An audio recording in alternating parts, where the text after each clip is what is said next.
8절 볼게요. 8절은 비트 논리 연산자인데, 자, 우리가 자바는 웹 애플리케이션을 개발할 때 주로 사용된다. 이렇게 말씀을 드렸는데, 비트 논리 연산자는 사실 웹 애플리케이션을 개발할 때는 거의 사용되지 않습니다. 대신에 여러분이 어떤 하드웨어 제어 목적으로 여러분이 명령어들을 이제 사용을 할 때, 비트 단위의 어떤 명령어를 사용을 하는데, 이제 그때 여러분이 비트 간의 연산을 하기 위해서 이제 이 연산자, 비트 논리 연산자를 사용을 할 수가 있습니다. 그래서 8절은 그냥 참고로 알고 계시면 될 것 같아요. 특히 이제 웹 개발자를 목적으로 두고 있다 그러면은 8절은 여러분이 모르셔도 상관이 없어요. 자, 여러분이 앰프센터하고 파이프는 여러분 아까 우리 요 앞에서 7절에서 그냥 논리 연산자로 사용할 수도 있습니다. P 연산자가 true, false일 때도 이 연산자를 사용할 수 있는데 이 경우는 이제 이 앰퍼센트 두 개와 파이프 두 개를 더 많이 쓴다고 했어요. 자, 그런데 이제 비트 논리 연산을 할 때는 이제 앰퍼센트 하나, 그다음에 파이프 하나를 사용을 합니다. 차이점은 뭐냐면 P 연산자의 값이 1과 0이라는 거예요. 그래서 이제 비트 논리 연산자. 비트는 0과 1이 저장되는 단위잖아요. 그죠? 자, 앰프센트 같은 경우에는 둘 다 1이어야 1이다. 그 다음 파이프 같은 경우는 둘 다 0이야 0이다. 하나라도 1이면 1이다. 자, 그 다음에 꺽쇠는 여러분이 두 개 달라야 1입니다. 그래서 1, 1은 0이고 1, 0은 1, 0, 1은 1, 0, 0은 0이에요. 잘 쓰진 않습니다. 그 다음에 논리 부정은 틸트를 씁니다. 1을 반대로 하는 거. 0이죠. 0을 반대로 하는 거. 1이죠. 자, 여러분, 여기 보면 45하고 25를 피트 논리 연산해보자라고 돼 있는데, 일단 45와 25를 이진수로 바꿉니다. 자, 45를 이진수로 바꾸면, 이와 같은 계산을 해서, 요렇게 해서 이진수를 만들 수 있을 거예요. 여러분, 이렇게 이진수로 만드는 거는 우리 언제 배웠습니까? 중학교 때 배웠습니까? 고등학교 때 배웠습니까? 중학교 때 배웠습니까? 그래서 45를 2로 나누면은 목이 20이고 나머지가 1이죠. 다시 2를 22로 나누면은 목이 11이고 나머지가 0이고 또 이런 식으로 계속해서 2보다 작은 수가 나올 때까지 자, 이렇게 쭉 나눗셈을 해서 이제 요거를 이런 식으로 거꾸로 요렇게 표현한 것이 바로 이진수라고 볼 수가 있겠죠. 그래서 하나의 바이트로 표현을 하자면 지금 하나, 둘, 셋, 넷, 다섯, 여섯 개니까 요까지 표현이 되고 이제 상위 비트는 0으로 다 채우면 1바이트의 이진수가 되는 거죠. 이거 좀 잘못됐죠. 45가 아니고 이건 뭡니까? 25죠. 45가 아니라 이거 25입니다. 잘못됐네. 그래서 25를 이런 식으로 2로 나누어서 나머지를 이렇게 구해서 이렇게 읽게 되면은 이제 이런 식으로 또 이진수가 얻어진다는 거죠. 자, 그러면 이 이진수와 이 이진수를 이제 비트 논리 연산을 하겠다. 그래서 이 두 개를 앰프센트 연산을 한다. 그러면 비트 간의 연산이 되기 때문에 자, 요렇게 연산을 하는 거예요. 요렇게 연산을 하는 거예요. 0 앰프센트 0. 0이죠. 0이고 1, 0도 0이죠. 요거 같은 경우에는 11이 되어야만 11이 되어야만 1이에요. 그럼 11이 되는 곳이 여기죠. 1, 1. 그다음에 여기 1, 1. 맞습니까? 자, 그래서 여러분이 이거를 계산을 하게 되면은 9가 나온다. 2의 삼성 더하기 2의 영성이니까 9가 나오는 거죠.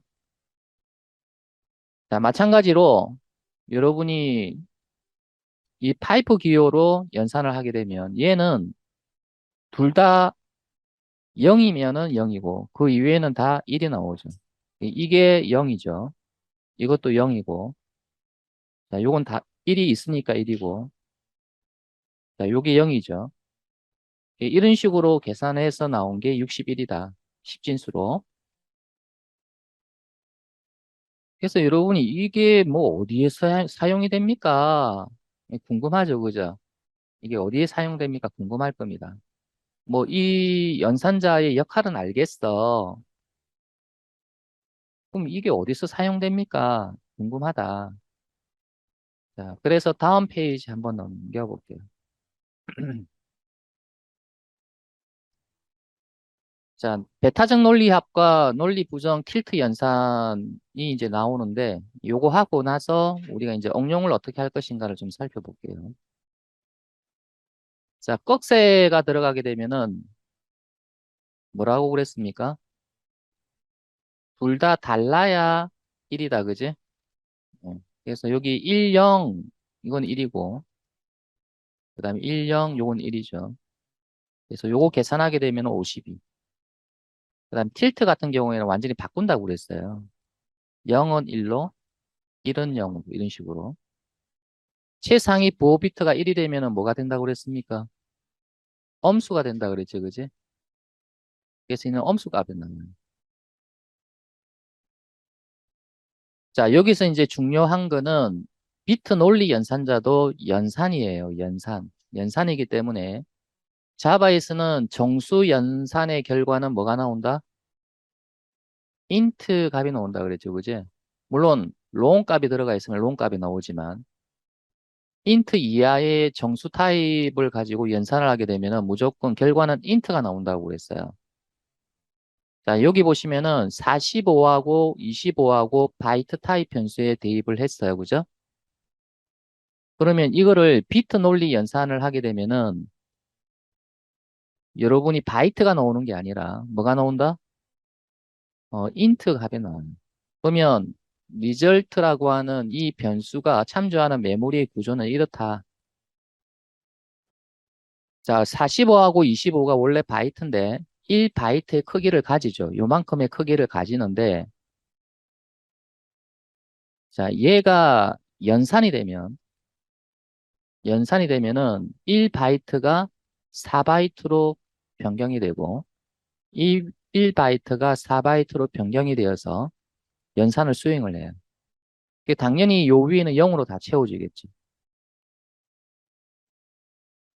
그리고 나서 이제 이 연산을 수행을 해서 요렇게 수행을 해서 요런 값이 이제 나오는 거죠. 그래서 이 전체의 값이 4바이트의 값이니까 int라고 하는 변수에 담아야 된다. 자, 그럼 여기까지가 우리가 이제 연산자의 기능에 대해서 이제 설명을 했다 그러면 자, 그렇다면 비트 논리 연산이 왜 필요하나 이거예요. 그래서 한 가지 예를 지금 들고 있는데 우리가 C 프로그램에서 사용하는 타입하고 자바에서 사용하는 타입하고 달라요. 여러분 자바에서 사용하는 타입은 뭐가 있죠? 우리 기본 타입 뭐가 있죠? 8개가 있어요. 정수 타입은 몇 개? 5개. 바이트, 숏, 차, 인트, 롱. 실수 타입은 플롯, 더블. 그 다음에 논리 타입은 불리언 있죠? 그 8개가 기본 타입이고 그 다음에 문자 열을 저장하기 위해서는 스트링 타입 쓴다 그랬죠, 그죠? 네, 저번 시간에 우리가 그렇게 이제 우리가 살펴봤는데 근데 이거는 자바에서 그렇고 여러분 C에서는 또 다른 타입을 써요. 대표적인 예를 든다면은 uint8t라는 타입이 있어요. 자, 우리 바이트 같은 경우는 허용 범위가 어떻게 되죠? 자바 바이트 타입의 값의 허용 범위는 마이너스 128에서 127이라고 이야기했죠, 그죠? 근데 u int 8 언더바 t 타입은 허용 범위가 이렇게 돼요. 0에서 255가 돼요. 둘 다 크기는 1바이트예요. 둘 다 크기는 1바이트인데 얘는 허용 범위가 이렇게 되고 얘는 허용 범위가 이렇게 됩니다. 그래서 u int 8, u는 여러분이 unsign이라고 하는 약어예요. 그러니까 부호가 없다라는 이야기고요. 자, 8은 비트 수입니다. 8비트. 부호가 없는 8비트라는 정수라는 거죠. 자, 근데 이제 문제가 뭐냐면 우리가 프로그램 간에 그 데이터를 주고받을 때가 있다. 예를 들어서 요거는 여러분이 C 프로그램이고 자, 요거는 여러분이 자바 프로그램을 가정을 했을 때 C 프로그램에서 자바 프로그램으로 어떤 숫자 하나를 주고 싶다는 거죠. 이해되죠? 그러면 C 프로그램에서 이 타입의 값을 자바한테 준다.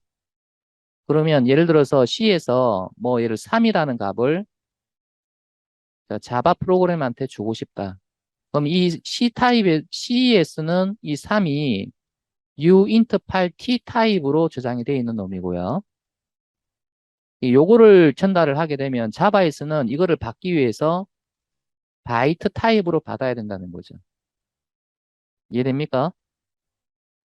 1바이트의 크기를 갖고 있는 데이터이기 때문에 여러분 자바에서 1바이트의 크기를 갖고 있는 타입이 바이트 아닙니까? 그래서 uint8t 타입의 3의 값을 자바 쪽으로 전달을 해서 자바가 받으려고 그러면 이 3을 바이트 타입 변수에다가 받아야 된다는 거죠. 괜찮습니다. 됩니다. 왜냐면 1바이트의 크기를 어차피 전달을 하는 거니까. 그런데 이제 문제가 있죠. 뭐가 문제가 되냐면은 uint8t 타입에는 200이라고 하는 값을 저장을 할 수가 있죠. 왜냐면 이 범위니까, 그지? 그러면 이 200이라고 하는 하나의 바이트의 값을 자바 쪽으로 보내게 되면 어떻게 될까요? 자바는 바이트로 받겠지. 근데 바이트로 받았을 경우에 바이트 허용 범위가 어떻게 되죠? 마이너스 128에서 127까지지. 그럼 이 200이라는 값을 자바에서 한 바이트로 받게 되면은 200으로 표현이 안 되겠죠. 그러면은 이거 어떻게 해야 되느냐? 분명히 C에서 200을 보내면 자바 쪽에서도 200으로 그대로 얻어야 되잖아. 그지? 근데 200으로 얻어지지 않고 어떤 값으로 얻어지냐? 이제 이게 문제죠. 자, 보세요. 이거. 자, C 프로그램이 uint8t 타입으로 136을 자바 프로그램 쪽으로 넘겨준다라고 가정 한번 해보자. 그러면 136을 이진수로 바꾸게 되면 이렇게 됩니다. 그럼 요거를 1바이트 크기로 자바 쪽으로 넘겨주면은 자, 자바 쪽에서는 이제 이렇게 받겠죠. 이것도 잘못됐네. 이것도 잘못됐습니다. 이게 0을 하나 더 붙이시고 8개 이게 똑같이 이렇게 전달이 돼야 되니까 그 다음에 네 번째 요게 1이 돼야 됩니다. 1. 무슨 말이냐면 이게 아니고 지금 이게 그대로 여기 와야 된다 이 말입니다. 알겠습니까? 음, 아마 접한 과정에서 디자이너가 조금 잘못했던 것 같아요. 음, 그래서 똑같이 전달이 되는 거죠. 자, 그랬을 경우에 자, 얘는 C 입장에서는 얘는 136이에요. 그런데 자바에서는 이거를 여러분이 숫자 10진수로 만들게 되면 이게 어떻게 되는 거예요? 최상위 보호 비트가 1이죠. 엄수가 나와버려요. 그러면 C에서 136으로 보내면 자바로 딱 받으면은 값이 120, 마이너스 120으로 돼버리는 거예요. 그럼 이거 가지고 여러분이 자바 프로그램에서 사용하면 되겠습니까? 안 되겠습니까? 안 되겠죠. C에서 136을 보냈으니까 자바 쪽에서도 136으로 뭔가를 이용을 해야 되는데 마이너스 120으로 착각해서 이용을 하게 되면 안 된단 말이야. 그지? 그래서 이제 어떻게 하느냐. 마이너스 120을 C 프로그램이 보낸 136으로 복원하고 싶다면 마이너스 120과 255를 비트 논리 곱으로 얻을 수 있다. 비트 논리 곱으로 연산을 수행해서 136으로 복원을 할 수가 있다. 자, 바이트로, 이건 자바 코드예요. 바이트로 이런 식으로 마이너스 120 일단 저장을 해요. 이런 값을 저장을 한다고 칩시다. 그러면 요 마이너스 120을 136으로 바꾸는 방법이 요와 같이 255와 논리곱을 하는 거죠. 앰퍼센트 연산을 수행하는 겁니다. 자, 요 밑에 그림을 보세요. 그래서 여기서 요까지가 여러분이 마이너스 120이에요. 여기서 여기까지가 마이너스 120. 그러면 255와 여러분이 논리곱을 한다는 이야기인데, 그럼 255는, 자, 요게 255예요. 여러분이 정수 리트럴은 자바에서 기본적으로 무슨 타입으로 간주한다? 인트 타입으로 간주한다 그랬죠, 그죠? 그러니까 255는 4바이트 인트로 이렇게 표현이 되는 거죠. 자, 그러면 1바이트하고 4바이트하고 연산을 수행을 한다? 그럼 1바이트가 몇 바이트로 늘어나? 4바이트로 늘어납니다. 그러면 최상위 보호 비트가 1이니까 요 위에는 1로 다 채워집니다. 네, 늘어날 때 최상위 보호 비트의 값을 여기에 다 채워요. 그 다음에 이제 앰퍼센트 연산을 수행을 합니다. 여러분 앰퍼센트 연산을 수행하게 되면은 둘 다 1일 경우에만 1이죠. 그러면 요 위에 부터는 전부 다 0이 나와요. 왜냐면 이 두 개가 다 다르기 때문에. 그 다음에 여기서 같은 거는 1, 요거 하나밖에 없죠. 그 다음에 요거 하고. 맞습니까? 그래서 이 전체 4바이트 인트 값이죠. 이 전체 4바이트 인트 값은 136이죠. 왜냐면 이거하고 똑같으니. 자, 그래서 이제 다시 왜 우리가 이런 연산을 하게 됐느냐? 그 이유가 뭐냐면 이 C 언어에서의 타입 중에서 uint 8t 타입은 허용 범위가 어떻게 된다? 0에서 255를 갖고 있기 때문에 이 136을 표현을 가능하죠. 근데 자바는 허용 범위가 마이너스 128에서 127 사이니까 136을 표현을 못해요. 1바이트로. 그러면 C 프로그램에서 136을 자바 쪽으로 주게 되면은 자바 쪽에서 1바이트 크기로 받게 되면은 마이너스 120이 나온다. 그럼 이거를 어떻게 136으로 복원할 것인가? 255와 논리곱을 하면 된다. 이 말이에요. 알겠습니까? 그러면 인트 값으로 136을 얻게 된다는 거예요. 예, 여러분은 아까 이야기했잖아요. 요거는 상식적으로만 알고 있어라. 웹 애플리케이션은 이렇게 연산하는 경우가 없습니다. 알겠죠? 그냥 상식적으로만 알고 있으라. 자, 그러면 여러분이, 이거 앰퍼센트 255 이거를 넣으려고 그러니까, 이 귀찮아. 이거 좀 더 쉽게 하는 방법 없나? 그래서 이제 자바는 요런 메소드를 하나 제공을 하고 있습니다. 요거 한번 읽어볼래요? to unsign int. 아까 sign은 부호라고 그랬죠, 그죠? unsign은 뭐예요? 부호가 없다 이 말이죠.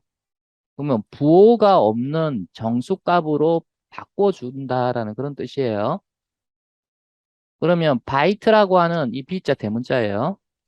바이트라고 하는 요 코드에다 점을 찍고 요 메소드를 이런 식으로 여러분이 작성을 해서 갈로 안에다가 이 바이트 변수의 값을 넣어주면 즉 마이너스 120이죠. 이 바이트 변수의 값을 넣어주면 얘는 무엇을 산출하냐면 요와 같은 값을 산출을 합니다. 그래서 얘가 리턴하는 거는 136이 나와요. 그래서 이렇게 사용해도 되고요. 요게 더 간단한데 그럼 요거를 사용할 것 같으면 이 연산자의 역할을 여러분이 잘 이해하면 되고요. 아, 나는 이게 의미가 너무 안 와닿지 않아. 여기 보면은 부호가 없는 인트로 바꾸는 메소드가 여기 있는데 이게 훨씬 가독성이 좋아. 이거보다는. 그럼 이거 쓰시면 됩니다. 알겠죠?